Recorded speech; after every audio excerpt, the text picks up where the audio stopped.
Pada tanggal 24 Februari 2020, Wulan memperoleh pendapatan jasa salonnya senilai Rp7.875.000.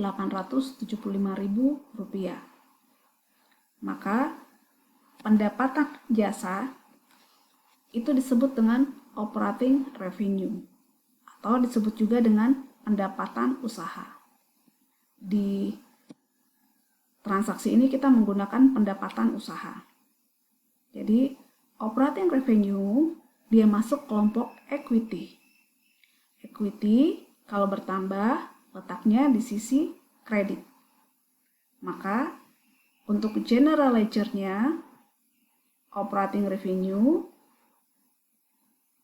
itu kita letakkan di sisi kredit senilai Rp7.875.000. Operating revenue ini masih dikurangi dengan potongan kupon atau cash discount senilai Rp1.750.000. Untuk cash discount atau potongan kupon atau potongan harga itu masuk kelompok equity. Karena cash discount letaknya di sisi berkurang, menunjukkan pengurangan, maka tidak dapat kita letakkan di sisi kredit. Tapi kita letakkan di sisi sebaliknya. Jadi, cash discount atau potongan kupon itu kita letakkan di sisi sebaliknya, yaitu sisi debit senilai Rp1.750.000. Dan kita tidak menggunakan tanda kurung lagi di sini. Karena kita sudah letakkan di sisi sebaliknya. Kemudian, pendapatan usaha atau pendapatan jasa masih juga dikurangi dengan komisi untuk karyawan. Komisi untuk karyawan atau commission expense itu masuk kelompok equity, kemudian posisinya adalah mengurangi equity. Karena dia posisi mengurangi, kita tidak boleh letakkan di kredit. Tapi kita harus letakkan di sisi sebaliknya. Jadi commission expense ya, itu mengurangi modal dan kita letakkan dia di sisi debit. Ketika kita memindahkan ke sisi debit, tidak perlu lagi ditaruh tanda kurangnya. Ya, karena kita sudah memindahkan ke sisi lawannya.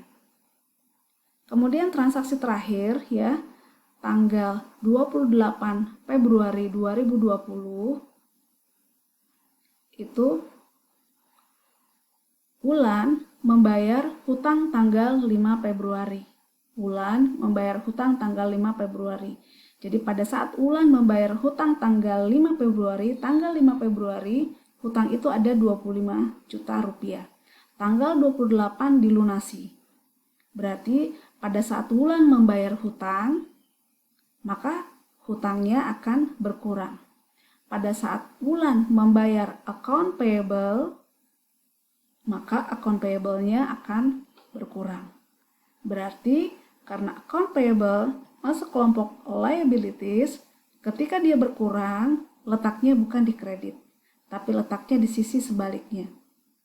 Maka account payable ya yang mengurangi liabilities kita letakkan di sisi debit, di sisi lawannya. Account payable kalau dia berkurang letaknya di sisi debit. Jadi hutang kalau berkurang letaknya di sisi debit. Kemudian pada saat membayar hutang ada uang kas yang keluar senilai 25 juta rupiah. Jadi cash masuk kelompok aktiva atau aset. Kalau dia berkurang letaknya di sisi sebaliknya, yaitu di sisi kredit. Maka di sini cash kita letakkan di sisi sebaliknya, yaitu sisi kredit senilai 25 juta rupiah. Kalau dijumlah seluruh cash, prepaid, equipment dapat totalnya 205.731.000 rupiah. Kalau seluruh kredit dijumlah ke bawah ya, kemudian ditotalkan, dapatnya sama, Rp205.731.000. Di sini sisi debit dan sisi kreditnya sudah seimbang atau sudah sama. Ya. Kemudian kalau kita menjumlah di general ledger-nya, maka posisi debit dan kreditnya juga akan seimbang. Nilai di sini tidak akan sama dengan ini. Tidak akan sama, kenapa? Karena di sisi sini ada yang tetap kita letakkan di sisi debit tapi posisinya mengurangi, sementara di sini kita memindahkannya pada posisi yang sebenarnya. Ya. Jadi yang mana benar? Dua-duanya benar.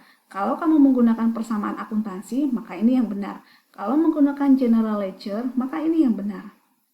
Untuk transaksi berikutnya, kita tidak lagi menggunakan persamaan akuntansi, tetapi kita akan menggunakan jurnal umum. Terima kasih. Sampai di sini dulu. Semoga materi hari ini bisa dipahami dan niat kalian untuk belajar senantiasa diberkati oleh Tuhan Yang Maha Kuasa.